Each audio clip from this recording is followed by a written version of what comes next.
وَلَنَبْلُوَنَّكُمْ بِشَيْءٍ مِّنَ الْخَوْفِ وَالْجُوعِ وَنَقْصٍ مِّنَ الْأَمْوَالِ وَالْأَنفُسِ وَالثَّمَرَاتِ وَبَشِّرِ الصَّابِرِينَ۔ فرمایا میں ضرور تمہیں آزماؤں گا، میں ضرور تمہیں آزماؤں گا، خوف دے کر، جانوں مالوں پھلوں کی کمی دے کر، اور اگر تم نے صبر کیا تو میرے محبوب انہیں جنت کی اور میری رحمت کی خوشخبری سنا دیجئے۔ اگر کوئی نیک بیمار پڑ جائے تو اس کی اللہ آزمائش فرما رہا ہوتا ہے، اس کی اللہ آزمائش کرتا ہے، اللہ تبارک و تعالیٰ اس پر فضل فرماتا ہے، اس کی آزمائش کرتا ہے۔ پھر ان مصیبتوں پر جو شخص صبر کرے، رب فرماتا ہے اگر میری رضا پہ راضی ہو گیا تو ان اللہ مع الصابرین، باقی نیکیوں پر میں ثواب دیتا ہوں، اور جو کوئی صبر کرتا ہے رب فرماتا ہے میں اس کا بن جایا کرتا ہوں، صبر کرنے والوں کے ساتھ ہو جاتا ہوں۔ اور جب اللہ آزمائش ڈالتا ہے نا تو جو کام سیدھے ہوتے ہیں وہ بھی الٹے ہونے شروع ہو جاتے ہیں۔ جب خدا کی طرف سے وَلَنَبْلُوَنَّكُمْ بِشَيْءٍ مِّنَ الْخَوْفِ وَالْجُوعِ وَنَقْصٍ مِّنَ الْأَمْوَالِ وَالْأَنفُسِ وَالثَّمَرَاتِ، جب اللہ کی طرف سے آزمائش آتی ہے، جب انسان پر اللہ کی طرف سے کوئی چیز نازل ہوتی ہے، آپ سونے کو ہاتھ رکھتے ہیں تو مٹی ہو جاتی ہے، آپ کسی طرف بھی، بہت سے دوست آ کے کہتے ہیں جی قدم آگے اٹھاتا ہوں جاتا پیچھے ہے، کیا کروں؟ تو میں اکثر عرض کرتا ہوں کہ تھوڑے دن قدم اٹھانا ہی چھوڑ دیں، کیا کریں؟ بیٹھ کے اللہ اللہ کریں، صبر کریں، دعا کریں۔ کچھ وقت انسان پر ایسا ہوتا ہے، تِلْكَ الْأَيَّامُ نُدَاوِلُهَا بَيْنَ النَّاسِ، جو اللہ نے انسان کے دن بدل کے رکھنے ہوتے ہیں، کچھ وقت ایسا ہو، پھر ایک وقت آتا ہے کہ وہی انسان مٹی میں ہاتھ رکھتا ہے تو اللہ اسے سونا بنا دیتا ہے۔ رب آزمائش کرتا ہے، رب آزماتا ہے۔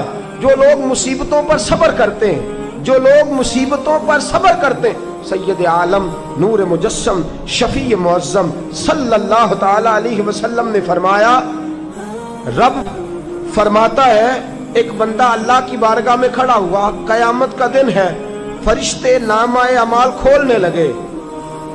اللہ نے فرمایا فرشتوں تمہیں پتہ ہے میں نے اسے دنیا میں بڑے دکھ دیے تھے، اس پر بڑی آزمائشیں آئی تھیں، اس نے زندگی بڑی تکلیف میں گزاری تھی، تمہیں خبر ہے؟ یا اللہ ہم جانتے ہیں، بڑا صابر ہے، بڑا صابر ہے، اس نے صبر کے ساتھ وقت گزارا، صبر کے ساتھ اپنے اوقات کو طے کیا۔ رب فرماتا ہے جو اتنا صبر کرے میں اس کا نامہ اعمال ٹٹولوں، اس کا نامہ اعمال کھولتے ہوئے مجھے شرم آ رہی ہے، سارا کچھ لپیٹ دو اور بغیر حساب کتاب اسے جنت میں داخل کر دو۔ یہ صبر کرنے والا ہے، یہ صبر کرنے والا ہے۔ بڑی خوبصورت حدیث، بڑی، بخاری شریف میں موجود ہے۔ بخاری شریف کی یہ حدیث ایسی ہے جسے میں جب بھی پڑھتا ہوں میں چوم لیتا ہوں۔ حدیث کیا ہے؟ رسول کریم صلی اللہ تعالی علیہ وسلم نے فرمایا، رب فرماتا ہے ایک بندہ ہے، اس کو میں نے آنکھیں نہیں دی، اس کو میں نے آنکھیں نہیں دی، اندھا ہے، پیدائشی اندھا ہے یا بعد میں کسی وجہ سے ہو گیا، اس کے پاس آنکھیں نہیں، لیکن اس نے زندگی بھر صبر کیا، اس نے زندگی بھر صبر کیا۔ صبح قیامت وہ کھڑا ہوا تو رب کریم نے فرشتوں سے فرمایا، فرشتوں اس کو میں نے آنکھیں نہیں دی، بیچارہ نہ بیٹی دیکھ سکا، نہ بیٹا، نہ باپ دیکھ سکا، نہ ماں، یہ کوئی دنیا کا نظارہ نہیں کر سکا، تم بتاؤ اس کا اجر کیا ہے؟ فرشتے کہتے ہیں مولا جنت کا اعلیٰ درجہ دے دے، اللہ اسے بے حساب بخش دے۔ رب فرماتے اس نے ساری زندگی بغیر آنکھوں کے صبر کیا ہے، اسے صرف جنت نہیں ملے گی بلکہ آج اسے اس کا رب اپنا دیدار بھی کرائے گا۔ فرمایا قیامت میں لوگ جنت کے نظارے کریں گے اور یہ اللہ کا دیدار کرے گا، اس کو رب کریم کے جلوے دکھائے جائیں گے، اس لیے کہ یہ صابر رہا۔ اور میرے اعلیٰ حضرت فاضل بریلوی رحمۃ اللہ علیہ فرماتے ہیں جو صابر ہوتا ہے نا، توجہ ہے آپ کی، میری بات کی سمجھ آ رہی ہے؟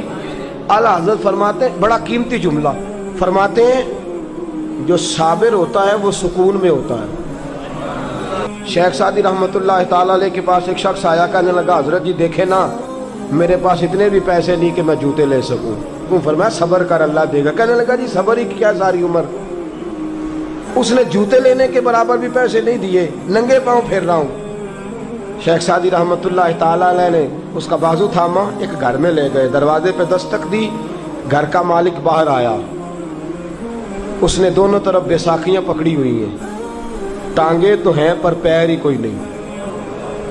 فرمانے لگے بتا یہ اچھا ہے کہ تو؟